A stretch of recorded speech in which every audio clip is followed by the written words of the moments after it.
A esto se reduce la ambición de los muertos: ser recordados. Los muertos sepultados en tierra de nadie quieren salir de la cuneta, reposar en Campo Santo, bajo una lápida con su nombre, algunas flores de vez en cuando y poco más. La desolación de ver extinguida la huella de una vida breve puede ser la más triste de las condenas.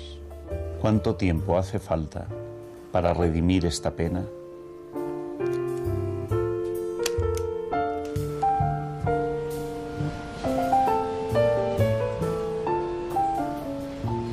Todas las guerras civiles dejan herencias que duran como mínimo un siglo. Si la Guerra Civil Americana, empezó en 1861 y acabó en el 65, todavía sigue presente en el imaginario americano, a través de la novela, en el cine, en el teatro, en las banderas, en los himnos. Bueno, imagínate lo que ha pasado, ¿no? La memoria herida por la crítica histórica creo que ha sido la manera en que nos hemos enfrentado a ese pasado y es lo que nos ha permitido salir de esa historia, es decir, no repetir esa historia. La ley, quizá convenga aclararlo desde el principio, no se llama Ley de Memoria Histórica, ni tiene nada que ver, ni tiene ningún artículo que mencione exactamente la memoria histórica. La ley es una ley de reparación de víctimas de la guerra civil y del franquismo. Es lo que es. España tiene un pasado traumático, como muchos pasados traumáticos europeos, no más, nos parece que es el máximo, no más. España no pasó 2 guerras mundiales, por ejemplo, que la pasan prácticamente todos los países de nuestro entorno. La Primera Guerra Mundial fue muy traumática, pero España tiene un pasado muy traumático, con una guerra civil en el fondo, que además es una guerra creada de verdad, es una guerra cierta y es una guerra inventada después de tantos años de propaganda. Y la gente tiene problemas con el pasado. Ha habido problemas con el pasado para meterlo en la enseñanza. Hay gente que nunca ha estudiado la historia de España del siglo XX porque en la enseñanza nunca se introdujo. Eso es un problema.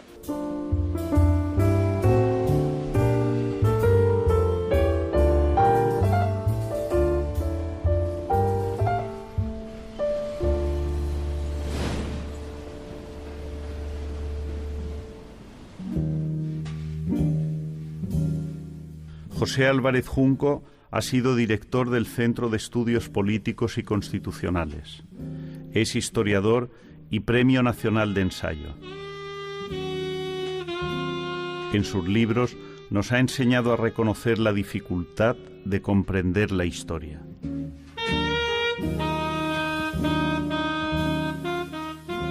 Naturalmente, la comisión, para empezar, fue una comisión compleja. Había una comisión general de la cual formaba parte y luego se dividió en 4, una para asuntos hacendísticos, otra para asuntos jurídicos, justicia, otra para asuntos de archivos y la fundamental que redactaba la ley, que estaba en el Ministerio de Presidencia.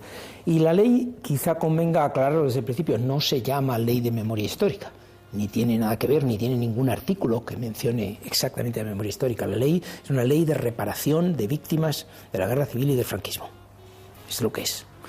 Y, por supuesto, tuvimos que enfrentarnos con problemas muy graves y muy complicados y que no nos esperábamos al principio, ni siquiera los que, como yo, éramos historiadores. Por ejemplo, ¿quiénes son las víctimas de la guerra civil y del franquismo? ¿Falange Española es una víctima? O se nos presentaron, en fin, por no decir infinidad de gentes o asociaciones de recuperación de la memoria histórica que en algunos casos realmente no tenían nada que ver ni con parentesco ni con herencia ideológica de alguna de aquellas víctimas. Entonces uno se pregunta, ¿realmente estos son víctimas? ¿Están representando a las víctimas? El asunto era complicado. ¿Víctimas de la guerra civil o víctimas del franquismo quiere decir luchadores por la democracia? Por ejemplo, ¿todas las víctimas del franquismo eran luchadores por la democracia? ¿Los guerrilleros que estaban intentando establecer un régimen stalinista eran luchadores por la democracia? los anarquistas que estaban asaltando bancos y sobreviviendo con eso, o maquis que sobreviven de una manera muy cercana a la delincuencia, o los etarras en el último periodo, son luchadores por la democracia. Era complicado el asunto, ¿no? El concepto de víctima, hay veces que se confundía con el de victimario, y otras, es decir, con lo opuesto, y otras que sencillamente no estaba claro si estaba representada por aquellos que venían a hablar en nombres de las víctimas. ¿Y cómo resolvisteis estos dilemas? Pues es muy difícil, hubo que distinguir, digamos, 3 grupos de víctimas: las víctimas de la guerra civil, en la cual las había por los 2 lados, y con barbaridades y violencias, por supuesto injustificadas, en la inmensa mayoría de los casos injustificadas, por no decir en todas, por los 2 lados. Luego hay víctimas del franquismo, ya solo del franquismo, del 39 al, digamos, 68, más o menos, en que el franquismo continúa la guerra civil, pero ya solo hay víctimas por un lado, exterminando a sus enemigos y sobre todo durante los primeros 10 años ejecutando muchas penas de muerte, muchos miles de penas de muerte. Y luego hay un último momento del 68 al 75 en que ya son más bien gente que están que están reclamando el restablecimiento de un régimen de libertades democráticas. Son diferentes a las del primer periodo del franquismo, aunque también en este momento pues los de ETA son una categoría aparte, o el Grapo son una categoría aparte. No está tan claro que estén reivindicando un régimen de libertades democráticas. Entonces había que hacer muchas distinciones, muchas sutilezas. El sector de la opinión pública, política, que se ha manifestado en contra de esta ley, le ha reprochado al presidente Zapatero que quisiera resucitar el fantasma de la guerra civil. La pregunta sería, ¿por qué un ejercicio de reparación de víctimas tiene que ser necesariamente percibido como una ofensa por parte de esta opinión? Los individuos, los grupos sociales, las instituciones, hay muchas veces que no quieren sencillamente que les recuerden su pasado, sobre todo cuando el pasado es sucio, ¿no? Recuerdo aquello que se atribuye a Pinochet, que no sé si es cierto o no, pero si no Nevero e Ben Trovato, dice, pero ¿por qué me hablan tanto de los fusilados si yo ya les he perdonado? No querían que se les recordara este tipo de cosas, y los que quieren recordar pues son de la parte de los vencidos, lógicamente. Los vencedores no quieren que se recuerde aquello ya pasó, sí, ya os he perdonado, ¿no? Vamos a olvidarlo.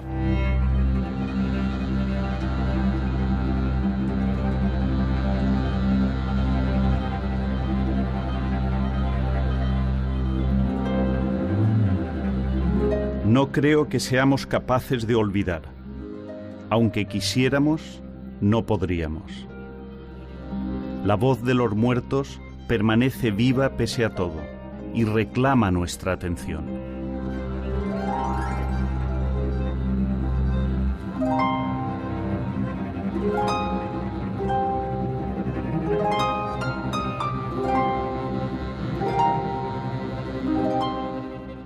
En la intención de la ley, puedo asegurarlo, en el primer momento, porque en cierto momento se me encargó de la redacción del prólogo, del preámbulo, del cual al final no quedó nada, pero en un primer momento se me encargó de eso, y lo que a mí se me dijo exactamente es: esto es una ley para cerrar heridas. Tienes que hacer un texto que sea aceptable por todos, que sea aceptable por los 2 lados. La idea era que fuera una ley aceptable por el PP y que se cerrara un ciclo. Esa fue la idea de los primeros meses, cuando se vio el clima en que se desarrolló el primer cuatrienio de Zapatero y lo imposible que era llegar a un acuerdo con el PP, pues hubo que abandonar aquella idea. Pero la idea inicial era eso: cerrar heridas, no reabrir. Y naturalmente, por el otro lado, de lo que se acusó es de que se quería reabrir heridas. ¿Y la ley de memoria histórica, por qué tenemos la sensación de que ha sido un propósito fallido? No lo sé, es muy difícil contestar esa pregunta. En primer lugar, porque se pensó que iba a ser más fácil, fue más complicada de lo que parecía. En segundo, se pensó que se iban a adoptar soluciones más radicales, por ejemplo, anular juicios del franquismo, cosa que se reveló imposible, porque la transición se hizo en definitiva sobre el pacto de que eran válidos los actos del franquismo, excepto aquellos que fueran expresamente contrarios a la Constitución, que la legislación seguía en pie, que las instituciones seguían en pie, que no había una ruptura, un corte, como se había producido tantas veces, hablábamos antes del siglo XIX español, se producían unas rupturas absolutas, nada era válido, había que empezar de nuevo. Incluso el 14 de abril del 31 pasó algo así, hubo que romper. En cambio, la transición del 76-77 fue diferente, vamos a partir de la continuidad. Entonces, anular los juicios y anular la actuación de una serie de tribunales era una cosa extraordinariamente complicada y que además hubiera llevado a responsabilidades pecuniarias por parte del Estado, que se proclama sucesor de aquel Estado del cual se dice que son nulas una serie de actuaciones, por tanto tienes que pagar. Entonces la ley acabó siendo quizá más moderada de lo que se había previsto y por tanto dejó insatisfechos a una serie de grupos. A los grupos del otro lado, en cambio, les dejaba insatisfechos porque reabría heridas, en su opinión. Es decir, no estoy seguro de que haya terminado de cumplir sus objetivos. ¿Tú crees que es factible que un país hoy en Europa y con esta voluntad constitucional e institucional pueda seguir con fosas comunes y con muertos bajo tierra? No debería, con muertos en lugares no previstos y en lugares no adecuados, sobre todo si las familias no quieren, no debería. Muertos que estén enterrados en, no sé, el caso de la familia García Lorca, estaba enterrado por ahí en el barranco de Biznar y la familia decía que lo dejen en paz y ya está. Eso es perfectamente legítimo. El problema era, como todos sabemos, que está con otros varios y las otras familias dicen lo contrario. Y en ese caso, pues fíjate, el problema jurídico es tan complicado. Si hay una familia que dice, yo lo que quiero es que a los huesos de mi abuelo los dejen en paz, tiene todo el derecho del mundo a decir eso. Pero si hay otra familia que dice, yo lo que quiero es que me identifiquen, me desentierren y me identifiquen los restos de mi abuelo y me los den para ponerlos en un lugar que yo considere más respetable.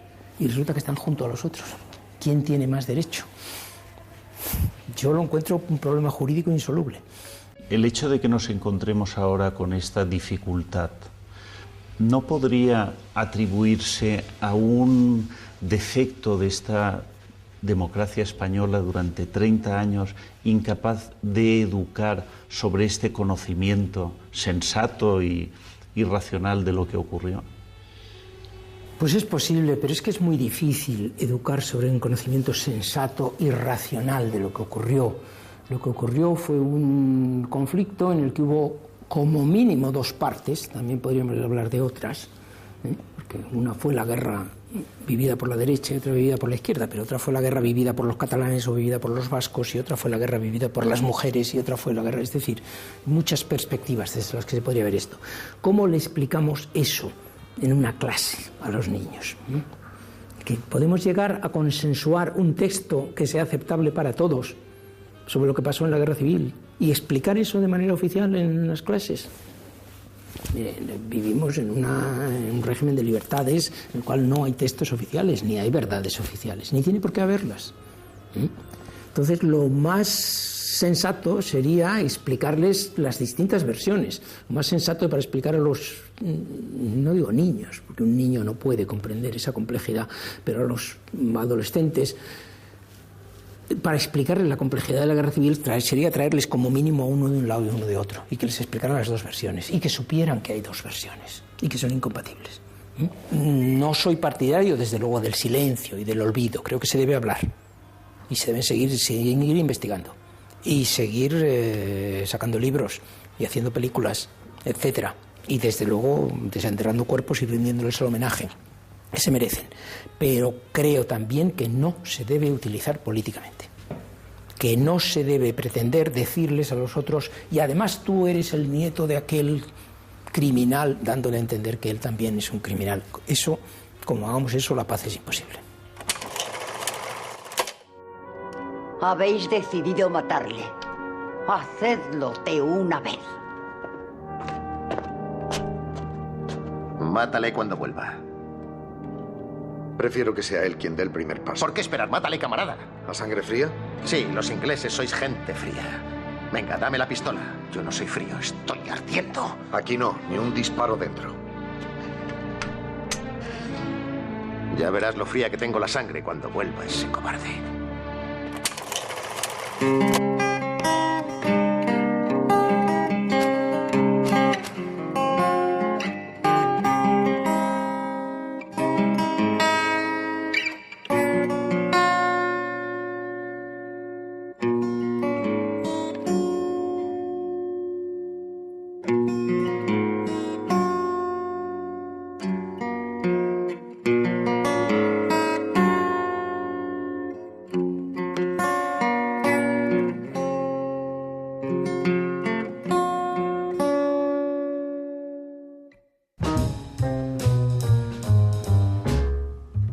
Javier Pradera ha sido editor del Fondo de Cultura Económica, de Alianza Editorial y puntual columnista en las páginas de El País. Lleva décadas hilvanando la razón cotidiana de la actualidad.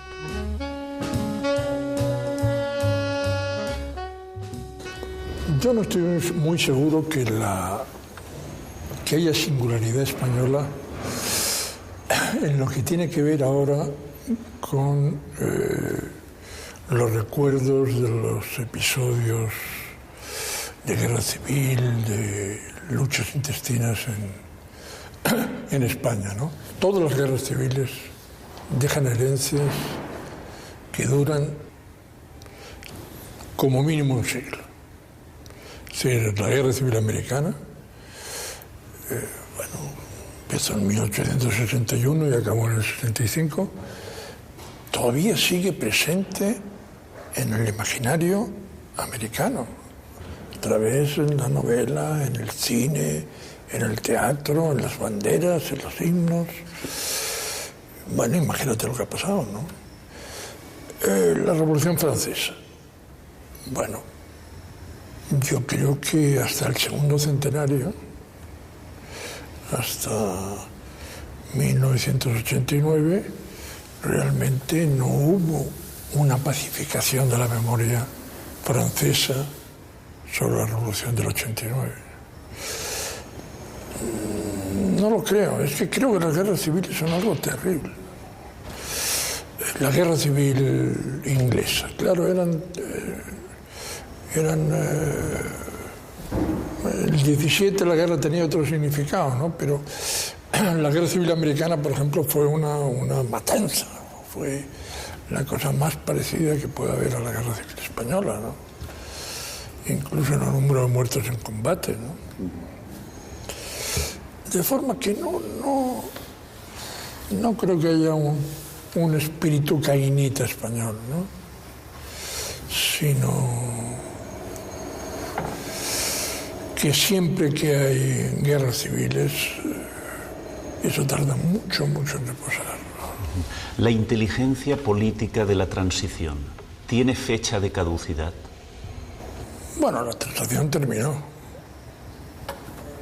La transición terminó y lo que hay ahora es, bueno, un juego democrático en el que los elementos competitivos y de conflicto a veces nos parecen más extremados de lo que debiera.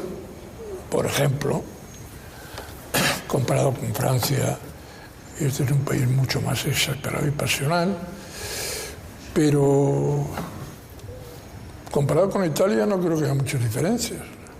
Italia acabó la guerra en el 43, bueno, en el 45, pero en el 43 fue derrocado Mussolini, hubo una purga general en Italia, hubo centenares, miles de fusilamientos, la familia de Mussolini estuvo en la cárcel,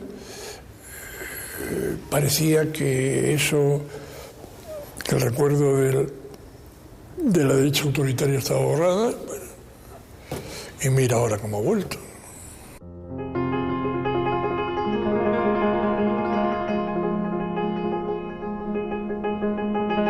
Me parece inevitable pensar en aquellos tiempos funestos, cuando la venganza, el castigo y la purga nos atemorizaban.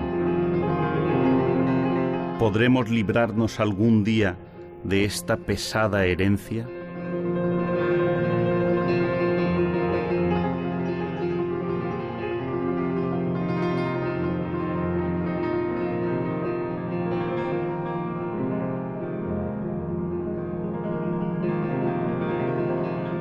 La transición dejó problemas irresueltos de la guerra civil y del franquismo, sobre todo del primer franquismo.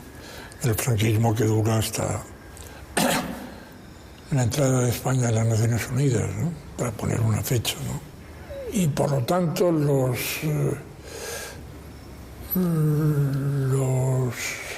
descendientes, los herederos o los observadores apasionados ponen la atención en aquellos problemas que no se resolvieron o que fueron apartados, que no fueron equitativamente tratados o resueltos. Pero mira, a mí hay una cosa que me impresionó mucho en una presentación de un libro de Shlomo Menami, que estábamos Garzón y yo, y Garzón hizo una exposición, bueno, bastante predecible, ¿no? Diciendo pues que la paz solamente, hablando de la paz en Oriente Medio, en Palestina, que la paz solamente es posible con la justicia. Y entonces Shlomo Menami, que es una de las personas más inteligentes que yo he conocido en mi vida, como mezcla de político e intelectual, hizo una cita, digamos, bíblica, talmúdica, ¿no? Y dijo que la justicia y la paz no son compatibles. Es decir, que si quieres paz, no puede haber un estricto cumplimiento de la justicia.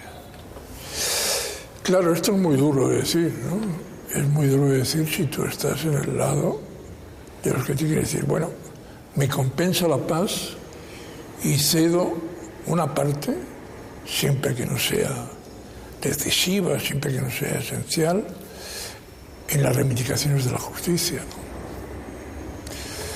Pero creo que es la única forma de plantear realistamente el asunto, ¿no? Mira, hay un disidente de Alemania Oriental que estuvo muchos años en la cárcel en el tiempo de Honecker y que estuvo a la cabeza del movimiento de resistencia contra la RDA y que al cabo de 4 años después de la caída del muro y de la anexión de la RDA a la República Federal Alemana, hizo unas declaraciones realmente lacerantes. Dijo: nosotros esperábamos justicia y nos hemos encontrado con el Estado de Derecho. Entonces aquellos de los descendientes o de los observadores identificados con los derrotados de la guerra civil, que señalan con toda razón que hay partes del pasado sobre lo que no se ha hecho justicia. Bueno, yo creo que tienen que reflexionar sobre esto, ¿no? Tienen que reflexionar sobre que no recuperaron la vida los fusilados, no recuperaron los años pasados en la cárcel los encarcelados, ni recuperaron las oportunidades perdidas de los exiliados. Lo que ocurre es que los encarcelados y los exiliados en el año 77 dijeron: sí, nos compensa. Es decir, que esto es lo paradójico de la situación.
Aunque el sentido común aconseja cerrar la última herida de aquella guerra infame, la rehabilitación de los muertos se ha convertido en un agravio. La sola mención del homenaje pendiente es un motivo de controversia y surge de nuevo la confusión. ¿Solo habrá concordia cuando hay olvido?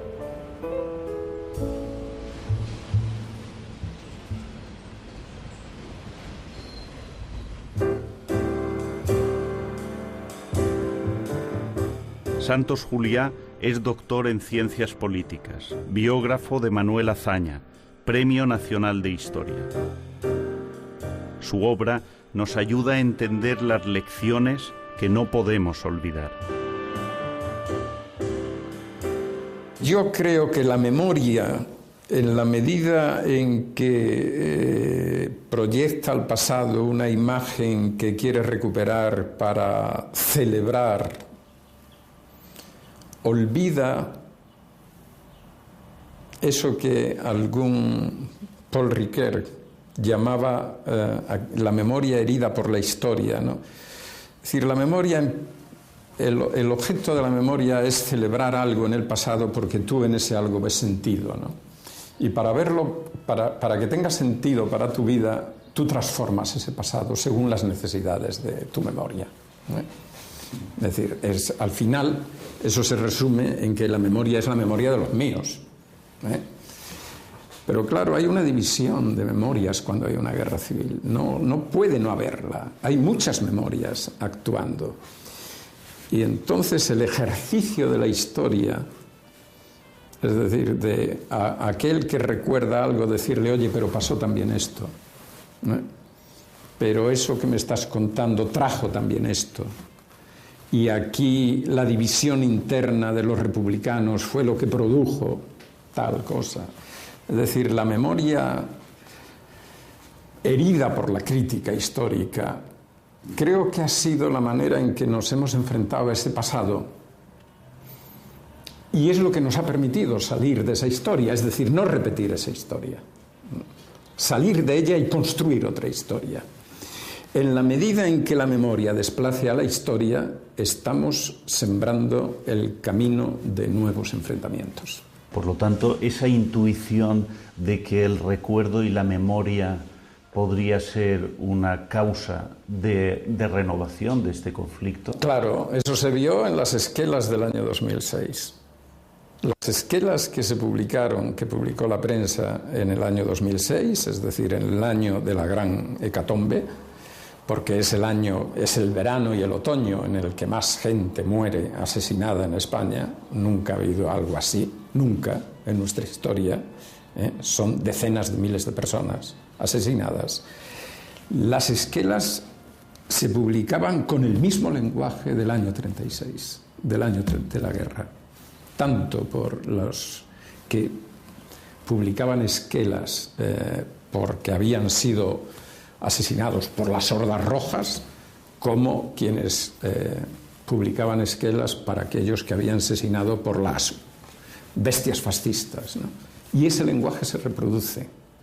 ¿Por qué? Porque es una memoria que no está atravesada, herida por la historia.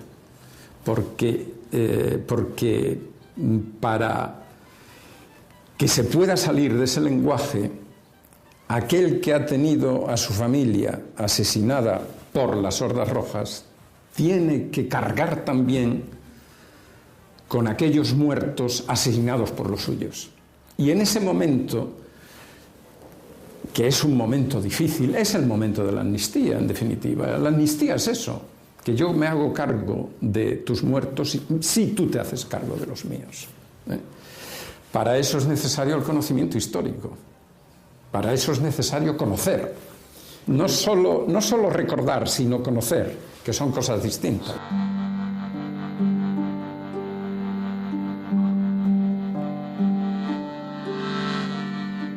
Se nos aconseja cierta prudencia emocional. Pero ¿cómo podemos olvidar las pesadillas que han torturado a la humanidad?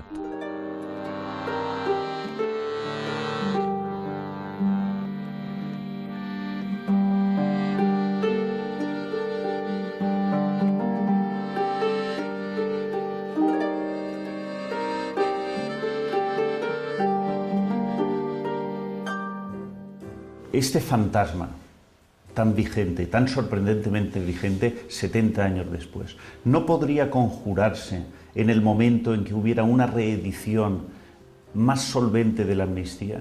¿No podría conjurarse este fantasma el día en que los desterrados estén desenterrados, reconocidos y vueltos a enterrar? ¿No es un problema de duelo el que ese fantasma revolotee en la sociedad española? Yo creo que ahí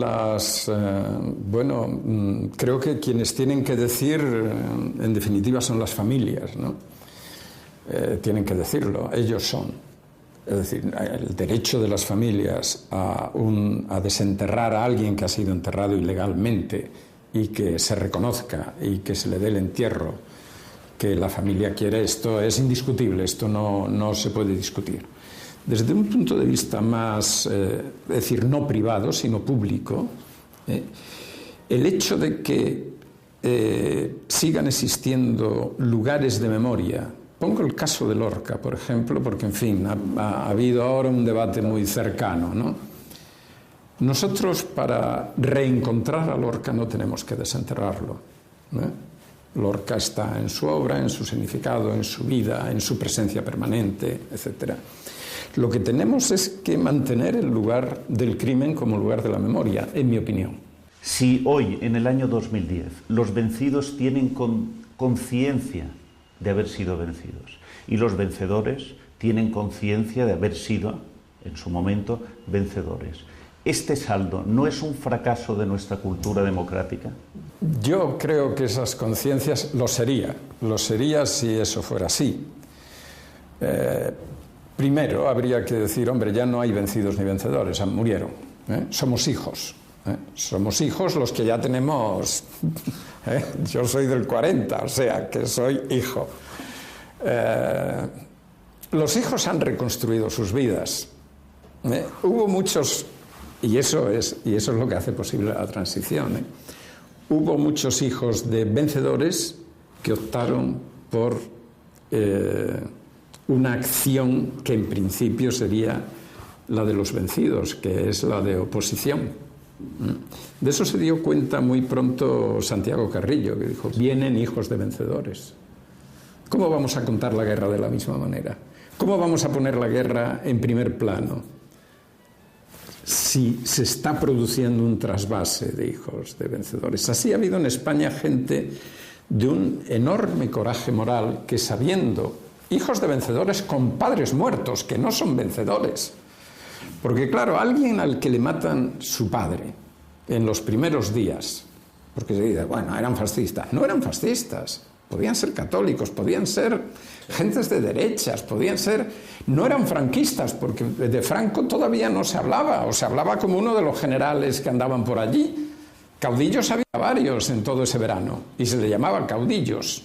A Queipo, a Franco, a Mola, eran caudillos militares. No eran franquistas. No eran fascistas y, sin embargo, murieron asesinados. Bueno, el hijo de alguien con esa biografía resulta que llega a una edad de razón política y opta por quienes se están oponiendo a la dictadura, es decir, opta por los vencidos. ¿Qué pasa ahí? ¿Qué está haciendo realmente? Está difuminando la separación que la dictadura quiso establecer, separación perpetua entre vencedores y vencidos. Está pareciéndome que tu patria no te importa nada. A mí no hay quien me diga eso. Mire, aquí y aquí, nada en la espalda. Mire, yo he hecho cosas por mi patria que le pondrían los pelos de punta. He matado, quemado pueblos, violado mujeres. ¿Y por qué? Porque se trataba de turcos o de búlgaros. Sí, hasta ese extremo fui imbécil.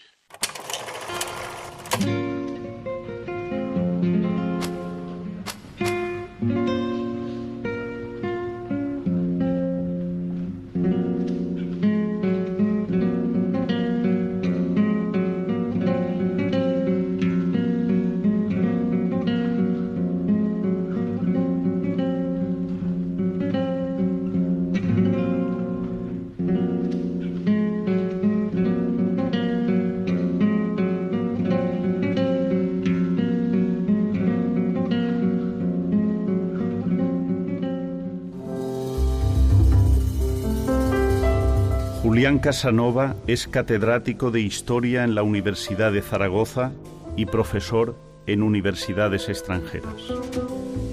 En sus obras ha elaborado la revisión crítica que nos permita superar la relación conflictiva con nuestra historia.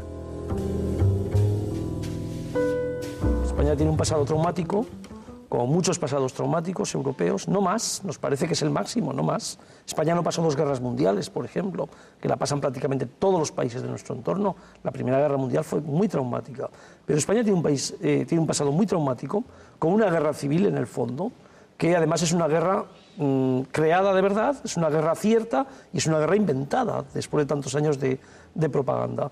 Y la gente tiene problemas con el pasado. Ha habido problemas con el pasado para meterlo en la enseñanza.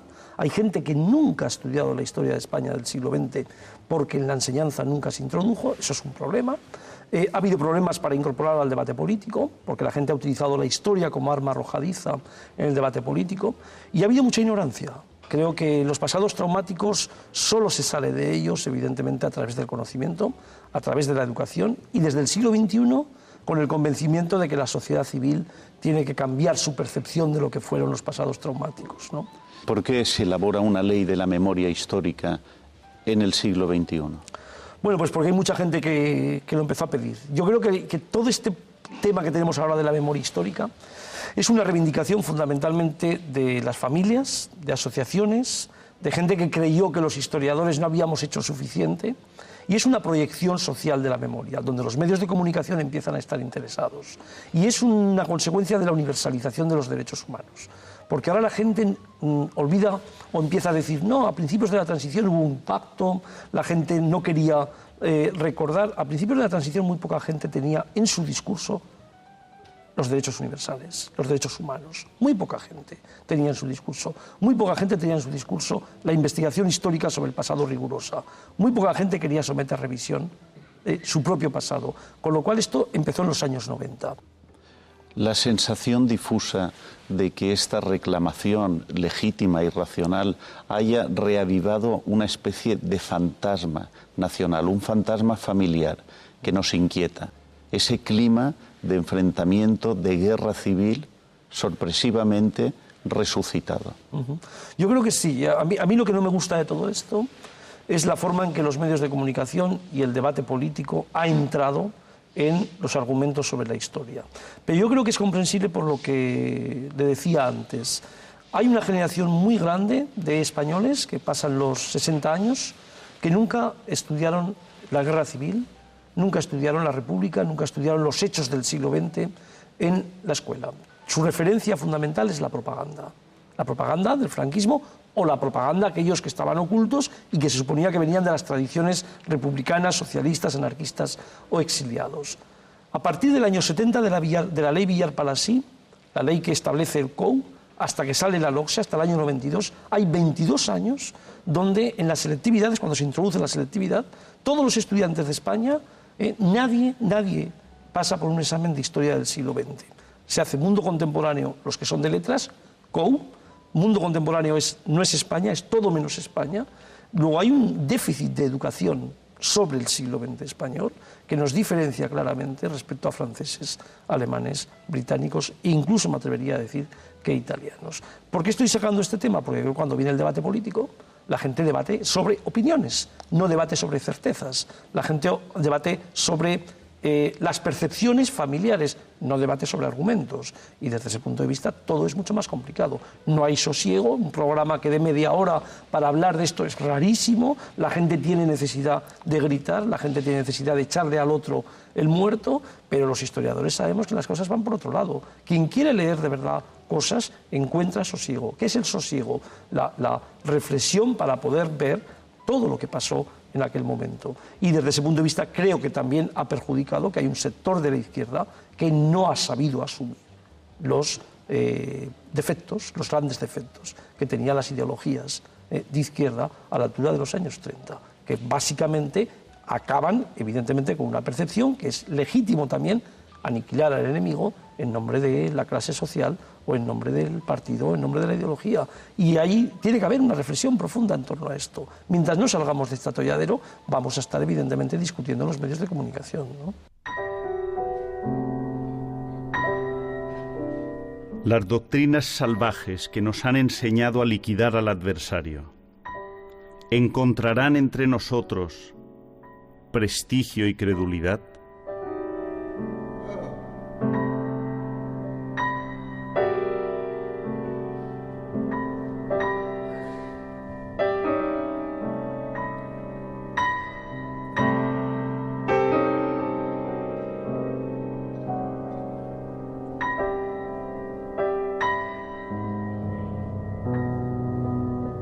La discusión sobre la memoria, la discusión política sobre la historia, ¿no podríamos separarla de la pura tarea de desenterrar, reconocer y enterrar? Estoy absolutamente de acuerdo, yo llevo también esa batalla. Para mí el tema de la historia en las víctimas de la guerra civil pasa por 3 puntos fundamentales, ¿no? Primero, educación. Educación es básico, esto tienen que enterarse las generaciones jóvenes que vienen y tiene que distinguirse, pasar filtros, distinguirse, diferenciar quién está diciendo algo que tiene sentido desde el punto de vista de la construcción histórica o quién está mintiendo. En segundo lugar, lugares de la memoria, que pasa evidentemente por archivos, museos. Los museos son los grandes perdedores de esta batalla. Y sin museos no hay historia, sin museos dentro de 50 años, cuando el fragor de la batalla acabe, no habrá nada si no conservamos los museos. Museos, archivos, eso está clarísimo. Y en tercer lugar, la batalla política es útil en la medida en que uno, de alguna forma, está mirando cómo se ha hecho la gestión pública del pasado. Pero ahí tiene que acabar.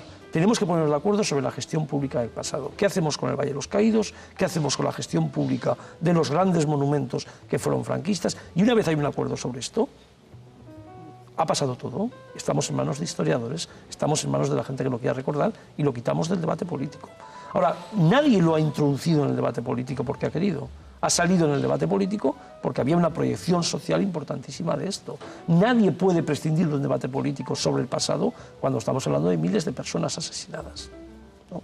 Desde ese punto de vista está clarísimo que por mucho que los historiadores queramos relegar esto al conocimiento histórico riguroso, sosegado, en el mundo académico, en los libros, en los debates, no vamos a poder porque este es un tema, no hace falta más que ver los blogs, ¿no? ¿Qué es lo que me preocupa? El insulto. ¿Qué es lo que me preocupa? La ignorancia, el desconocimiento, que en eso la sociedad española está dando unas muestras increíbles, ¿no? Pero insisto, hay un déficit de formación histórica importantísimo, que además a la gente no le ha preocupado mucho porque el gran tema es ¿para qué queremos saber de esto? Pero yo siempre digo lo mismo, yo vengo de una provincia, la provincia de Teruel, ¿no? Entonces cuando hablas de la guerra civil hay gente que se siente molesta. ¿Qué susceptibilidad política permite que una reivindicación se convierta en un agravio? Claro, una reivindicación y un agravio, pues porque hay una guerra civil. Estamos hablando fundamentalmente de víctimas, verdugos, vencedores y vencidos. Estas son las 4 categorías en las que nos podemos meter, ¿no? De tal forma que en el momento en que alguien quiere sacar su agravio, el otro se siente susceptible frente al agravio que le provocaron a él los mismos agraviados del otro lado. ¿Y cuáles son los episodios previsibles para los próximos años? Ahí lo que me gustaría es que esto apareciera de verdad en los textos, en la educación, se introdujera en las enseñanzas medias y desapareciera el debate político. Esto sería lo que a mí me gustaría. Lo previsible es que va a seguir en el debate político, en la medida en que esta bipolarización de partidos políticos que estamos teniendo sigan ocupando un espacio en ellos, la bronca política, la falta de discurso, como decía antes, sereno y sosegado, pero lo normal es que dentro de unos años ya nos hayamos olvidado de los lugares de la memoria y de esta batalla. En el momento que se dignifiquen los cementerios, en el momento que las fosas se descubran, esto pasará, evidentemente. Si no se descubren, esto seguirá, porque esta universalización de derechos humanos, como decía antes, es imparable. Y además van a venir jueces después que van a hacer lo mismo que intentó Garzón, y vendrán jueces internacionales a hacer lo mismo que hizo Garzón. A mí me parece que este proceso es imparable. ¿Cuál es la mejor forma de pararlo? Abordarlo. ¿Cuál es la mejor forma de pararlo? Afrontarlo. Toquen la marsellesa. Tóquenla.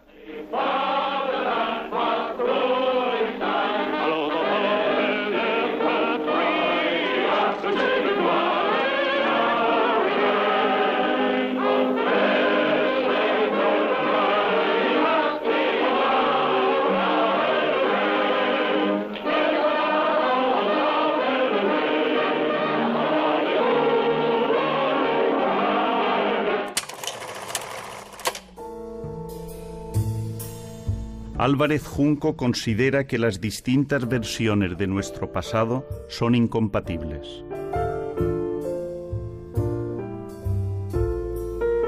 Javier Pradera cree que el dilema es justicia o paz. Santos Juliá nos invita a recordar, pero sobre todo a conocer. Julián Casanova dice que de los pasados traumáticos se sale a través de la educación.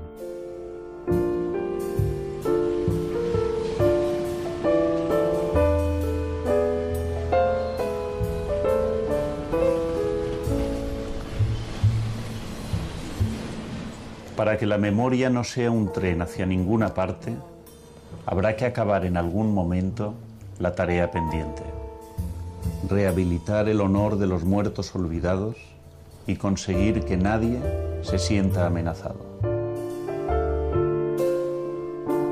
Redimirnos todos de ese pasado y prolongar hacia el futuro el espíritu de la concordia civil.